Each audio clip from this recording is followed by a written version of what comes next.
दोस्तों आज है 12 जनवरी और आज एक ऐसी महान विभूति का जन्म दिवस है जो हर छोटे से बड़े व्यक्ति के लिए प्रेरणा स्रोत रहे हैं और जिन्होंने पूरे विश्व में भारतीय संस्कृति और विचारों का डंका बजा दिया। इसकी गूंज आज भी पूरी दुनिया में सुनाई देती है। जी हाँ, मैं बात कर रहा हूँ स्वामी विवेकानंद जी की।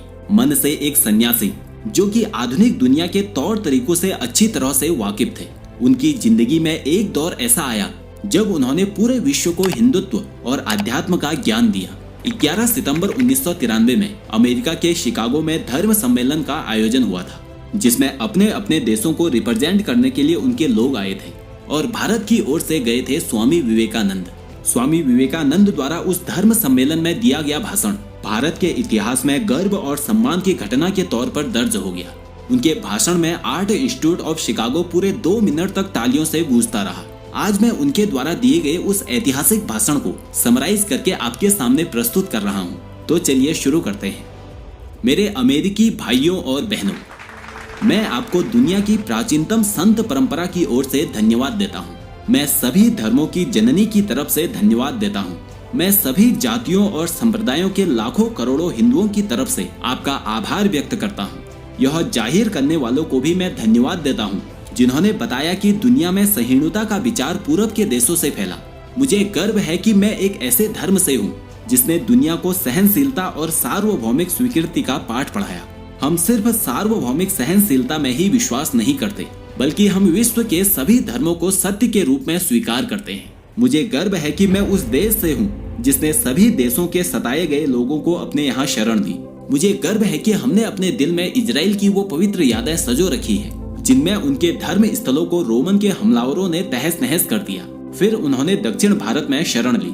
मुझे गर्व है कि मैं उस धर्म से हूँ जिसने पारसी धर्म के लोगों को शरण दी। जिस तरह अलग अलग स्रोतों से निकली विभिन्न नदियाँ अंत में समुद्र में जाकर मिल जाती हैं, उसी तरह मनुष्य अपनी इच्छा के अनुरूप अलग अलग मार्ग चुनता है जो देखने में भले ही सीधे या टेढ़े मेढ़े लगे, लेकिन सभी भगवान तक ही जाते हैं। मौजूदा सम्मेलन, जो कि आज तक की सबसे पवित्र सभाओं में से है, अपने आप में गीता में कहे गए ये उपदेश इसका प्रमाण है। जो भी मुझ तक आता है, चाहे वह कैसा भी हो, मैं उस तक पहुंचता हूं। लोग अलग अलग रास्ते चुनते हैं, परेशानियां झेलते हैं, लेकिन आखिर में मुझ तक ही पहुंचते हैं। सांप्रदायिकता, कट्टरता और इसके भयानक वंशजों के धार्मिक हट ने लंबे समय से इस खूबसूरत धरती को जकड़ रखा है।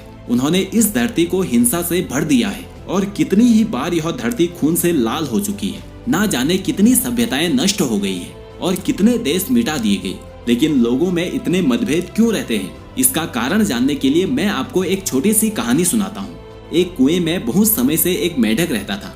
वह वहीं पैदा हुआ और वहीं उसका पालन पोषण हुआ। एक दिन एक दूसरा मेढक जो कि समुद्र में रहता था, वो वहाँ आया और उस कुएं में गिर गया। अब उस कुएं के मेढक ने उससे पूछा, तुम कहाँ से आए हो? उस दूसरे मेढक ने जवाब दिया, मैं समुद्र से आया हूँ। कुएं के मेढक ने दोबारा पूछा, समुद्र कितना बड़ा है? तो दूसरे मेढक ने जवाब दिया, मित्र, भला समुद्र की तुलना इस छोटे से कुएं से कैसे हो सकती है? क्या समुद्र इतना बड़ा है? कुएं के मेढक ने पूछा। तो समुद्र वाले मेढक ने जवाब दिया, तुम कैसी बेवकूफी की बात कर रहे हो? क्या समुद्र की तुलना इस कुएं से हो सकती है? तब उस कुएं के मेढक ने कहा, अरे जा जा, मेरे कुएं से बढ़कर कुछ नहीं हो सकता। संसार में इससे बड़ा और कुछ नहीं।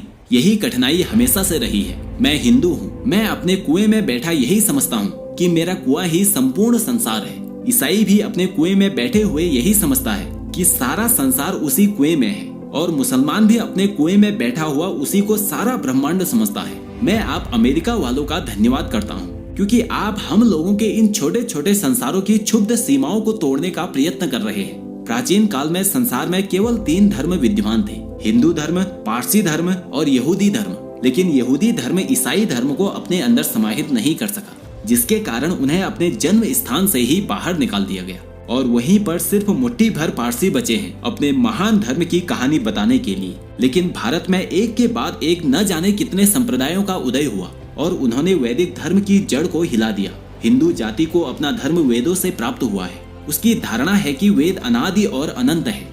आपको ये बात अजीब लग सकती है कि कोई पुस्तक अनादि और अनंत कैसे हो सकती है, किंतु वेदों का अर्थ कोई पुस्तक नहीं है। वेदों का अर्थ है अलग अलग कालों से अलग अलग व्यक्तियों द्वारा आविष्कृत आध्यात्मिक सत्यों का संचित कोश। जिस प्रकार गुरुत्वाकर्षण का सिद्धांत मनुष्यों के पता लगाने से पहले भी अपना काम करता था, और अगर मानव जाति उसे भूल जाती है तो भी वो अपना काम करता रहेगा। ठीक यही बात आध्यात्मिक जगत का पालन करने वाले नियमों के संबंध में भी है।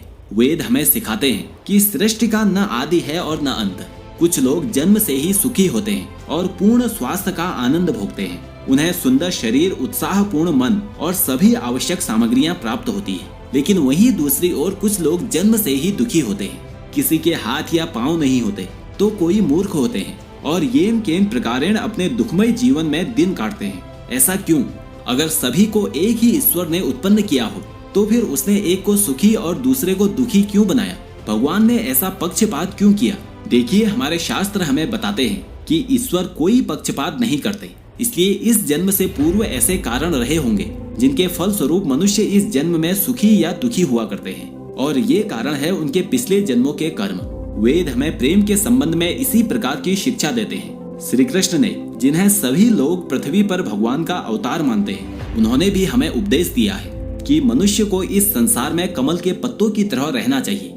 जिस तरह कमल के पत्ते पानी में रहकर भी उससे नहीं भीगते, उसी प्रकार मनुष्य को भी इस संसार में रहना चाहिए। उसका मन भगवान में लगा रहे और हाथ कर्म में। इस लोक में या परलोक में पुरस्कार की आशा से ईश्वर से प्रेम करना कोई बुरी बात नहीं है, लेकिन केवल प्रेम के लिए ईश्वर से प्रेम करना सबसे अच्छा है। और उनसे निरंतर यही प्रार्थना करनी चाहिए कि हे भगवान, मुझे न तो संपत्ति चाहिए, न संतति और न विद्या। अगर हजारों बार भी मैं इस जन्म मृत्यु के चक्र में पड़ूंगा, लेकिन हे प्रभु, मुझे केवल इतना ही दे कि मैं फल की आशा छोड़कर तेरी भक्ति करूं। केवल प्रेम के लिए तुझ पर मेरा निस्वार्थ प्रेम हो। श्री कृष्ण के एक शिष्य युधिष्ठिर एक समय सम्राट थे, लेकिन उनके शत्रुओं ने उन्हें सिंहासन से नीचे उतार दिया और उन्हें अपनी पत्नी और भाइयों के साथ हिमालय के जंगलों में आश्रय लेना पड़ा। वहाँ एक दिन उनकी पत्नी ने उनसे पूछा कि मनुष्यों में सर्वोपरि पुण्यवान होते हुए भी आपको इतना दुख क्यों सहना पड़ता है? तब युधिष्ठिर ने उत्तर दिया, महारानी देखो, यह हिमालय कैसा भव्य और सुंदर है। मैं इससे प्रेम करता हूँ। यह मुझे कुछ नहीं देता, लेकिन मेरा स्वभाव ही ऐसा है कि मैं भव्य और सुंदर वस्तुओं से प्रेम करता हूँ। इसी कारण मैं उससे प्रेम करता हूँ। उसी प्रकार मैं ईश्वर से प्रेम करता हूँ। उससे प्रेम करना मेरा स्वभाव है और इसलिए मैं उससे प्रेम करता हूँ। मैं किसी बात के लिए उससे प्रार्थना नहीं करता। मैं उससे कोई वस्तु नहीं मांगता। उसकी जहाँ इच्छा हो मुझे रखें। मैं तो सब अवस्थाओं में केवल प्रेम ही करना चाहता हूँ। मैं प्रेम में सौदा नहीं कर सकता। अब हम दर्शन की अभिप्साओं से उतरकर ज्ञान रहित लोगों के धर्म की ओर आते हैं। यहाँ मैं प्रारंभ में ही आपको बता दूं कि भारतवर्ष में अनेकेश्वरवाद नहीं है। प्रत्येक मंदिर में यदि कोई खड़ा होकर सुने तो यही पाएगा कि भक्तगण सर्वव्यापित आदि ईश्वर के सभी गुणों के आरोप उन मूर्तियों में करते हैं। यह अनेकेश्वरवाद नहीं है और न ही एक देववाद से इस स्थिति की व्याख्या हो सकती है। गुलाब को चाहे कोई भी नाम क्यों न दे दिया जाए, लेकिन वो खुशबू तो वैसे ही देता रहेगा। केवल नाम से व्याख्या नहीं की जा सकती। यहाँ मुझे बचपन की एक बात याद आ रही है। एक ईसाई पादरी कुछ मनुष्यों की भीड़ जमा करके धर्मोपदेश दे रहा था। अपनी बातों के साथ साथ वो पादरी यह भी कह गया कि मैं अगर तुम्हारी देव मूर्तियों को एक डंडा लगाऊं तो वह मेरा क्या कर सकती है। इस पर एक श्रोता ने तीखा जवाब दे दिया कि अगर मैं तुम्हारे ईश्वर को गाली दूं तो वह मेरा क्या कर सकता है। तो पादरी बोला, मरने के बाद वो तुम्हें सजा देगा।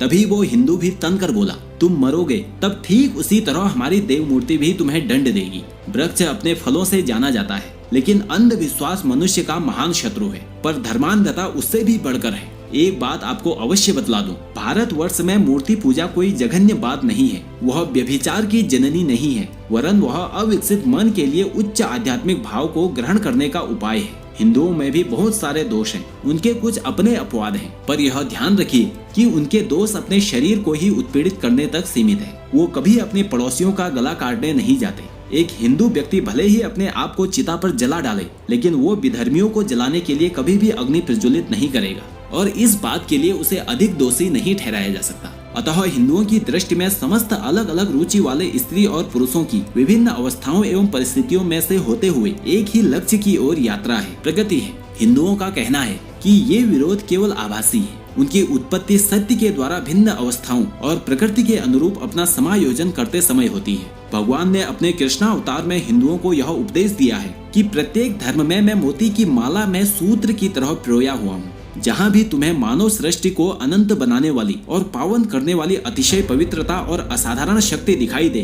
तो जान लो वह मेरे तेज के अंश से ही उत्पन्न है। ईसाइयों को अपनी आलोचना सुनने के लिए सदैव तैयार रहना चाहिए और मुझे विश्वास है कि यदि मैं आप लोगों की कुछ आलोचना करूं तो आप बुरा नहीं मानेंगे। आप ईसाई लोग जो मूर्ति पूजकों की आत्मा का उद्धार करने के लिए अपने धर्म प्रचारकों को भेजने के लिए इतने उत्सुक रहते हैं, उनके शरीर की भूख से मर जाने से बचाने के लिए कुछ क्यों नहीं करते? भारतवर्ष में जब भयानक अकाल पड़ा था तो सहस्त्रों और लाखों हिंदू क्षुब्धा से पीड़ित होकर मर गए, पर आप ईसाइयों ने उनके लिए कुछ नहीं किया। आप लोग सारे हिंदुस्तान में गिजरे बनाते हैं, पर पूर्व का प्रधान अभाव धर्म नहीं है, उनके पास धर्म पर्याप्त है। जलते हुए हिंदुस्तान के लाखों भूखे लोग सूखे गले से रोटी के लिए चिल्ला रहे थे। वे हमसे रोटी मांगते हैं और हम उन्हें देते हैं पत्थर। क्षुधातुरों को धर्म का उपदेश देना उनका अपमान करना है, भूखों को दर्शन सिखाना उनका अपमान करना है। मैं यहाँ अपने गरीब भाइयों और बहनों के लिए सहायता मांगने के लिए पहले भी आया था, पर मैं यह पूरी तरह समझ गया कि ईसाई धर्मावलंबियों से उन्हीं के देश में सहायता प्राप्त करना कठिन है।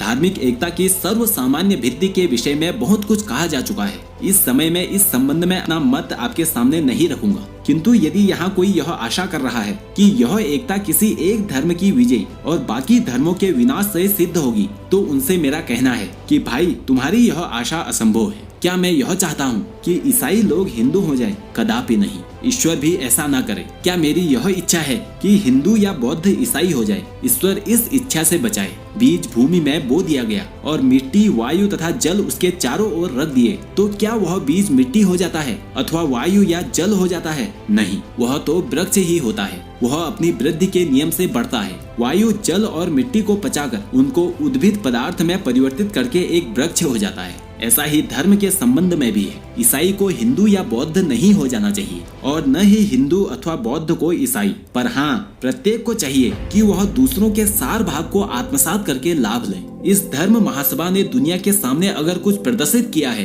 तो वह यह है, उसने सिद्ध कर दिया है कि शुद्धता, पवित्रता और दयाशीलता किसी संप्रदाय विशेष की एकांतिक संपत्ति नहीं है और हर धर्म ने श्रेष्ठ स्त्री और पुरुषों को जन्म दिया है। अब इस प्रत्यक्ष प्रमाणों के बावजूद अगर कोई ऐसा सोचता है कि सारे धर्म नष्ट हो जाएं, केवल उसी का धर्म बचा रहे, तो उस पर मैं अपने हृदय के अंतराल से दया करता हूँ और उसे यह स्पष्ट बतला देता हूँ कि शीघ्र ही सारे प्रतिरोधों के बावजूद प्रत्येक धर्म की पताका पर यह लिखा होगा, सहायता करो, लड़ो मत, समन्वय और शांति रखो, मतभेद नहीं, आत्मसात करो, विनाश नहीं। आप सभी लोगों को मेरा कोटि कोटि धन्यवाद। दोस्तों, स्वामी जी द्वारा दी गई ये स्पीच सिर्फ इतनी ही नहीं है, लेकिन मैंने आपके लिए इसे समराइज करके प्रस्तुत किया है। अगर आपको ये वीडियो अच्छी लगी हो तो इस वीडियो को लाइक करके इस चैनल को सब्सक्राइब जरूर करें। आपसे अगली वीडियो में फिर मुलाकात होगी। जय हिंद, जय भारत।